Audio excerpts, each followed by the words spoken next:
sommes ici à Carlepont, près du plus grand et du plus beau bâtiment de la commune, c'est-à-dire le château avant sa destruction. À Carlepont, au château, les Allemands ont installé leur quartier général, repoussant la famille dans les annexes. Les 4 enfants sont maintenant sous la garde du grand-père. Le père étant mobilisé dans l'artillerie et la mère, infirmière volontaire près du front. C'est le maire de la commune qui vient régulièrement apporter les dernières nouvelles du front. Elles sont ensuite proclamées dans tout le village par le garde champêtre. Après 4 années d'occupation, le château et l'église sont détruits. Le village est également meurtri. De très nombreuses maisons sont inhabitables. Nous voici donc en novembre 1918. Je m'approche du maire qui va s'adresser à la population présente. Écoutons-le.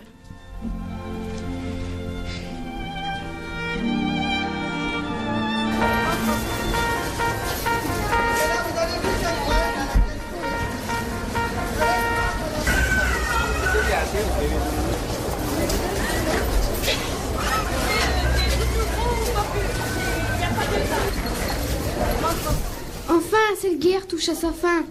Réjouissons-nous. Nous allons passer de l'ombre à la lumière. Ce fut long, difficile, terrible, atroce. Mais nous y avons survécu. Je passe la parole aux mères, épouses, fiancées, aux femmes de Carlepont qui vont nous dire ce qu'elles ressentent en ce jour.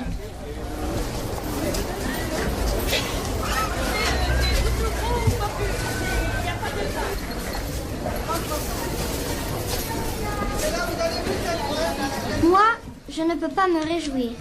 J'étais au front, j'ai vu la mort et la misère rôder. Nos hommes tombaient par centaines, les uns après les autres, pour quelques mètres de terrain aussitôt repris par l'ennemi.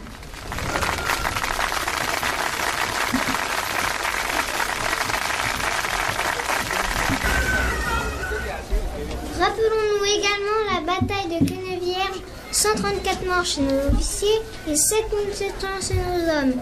Et Verdun, 1 million de tués, blessés et disparus. N'oublions pas nos alliés, tellement courageux et tellement nombreux. Aujourd'hui, 2 millions d'Américains se battent à nos côtés.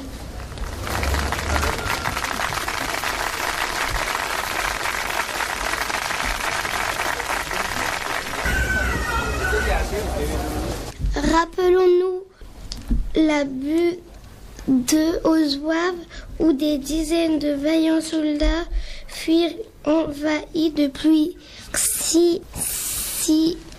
600 breuves périr au Rhin depuis Allen.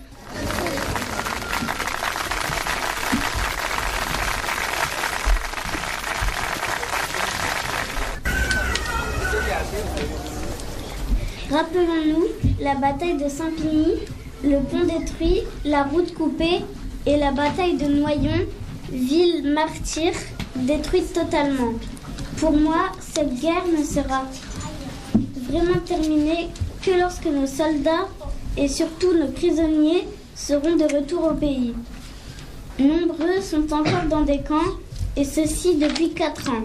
Ils sont épuisés avec leurs travaux forcés.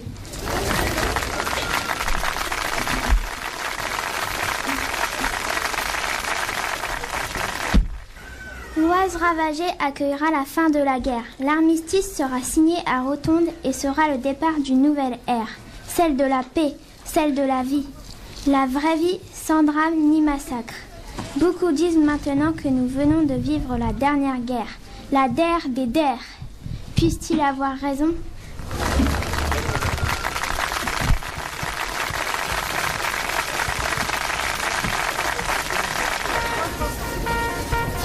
Notre communauté va retrouver sa dignité, sa liberté. L'ennemi chasse de France vaincu subira le sort des agresseurs et paiera fort à sa folle quête de pouvoir. Préparons-nous à accueillir nos héros, fils et filles de Carlepont, sauveurs de la patrie, et honorons ceux qui sont tombés pour que notre pays se relève. Ils ont l'honneur de la patrie.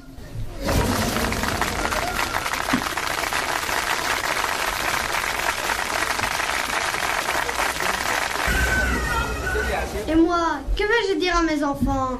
Ils ont perdu leur père, leur grand-père et 2 de leurs oncles. Notre maison est détruite. Comment leur expliquer tout cela? Oui, la guerre est finie. Oui, elle est gagnée. Et qu'avons-nous fait pour mériter ce triste destin?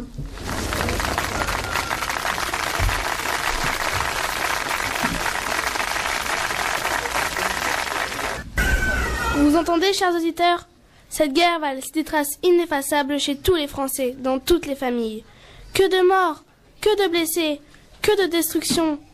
Comment allons-nous nous relever de tant d'abominations, mais que tant de nos frères ne pourront connaître? Je vous rends l'antenne. À vous, Nicolas, à vous, les studios.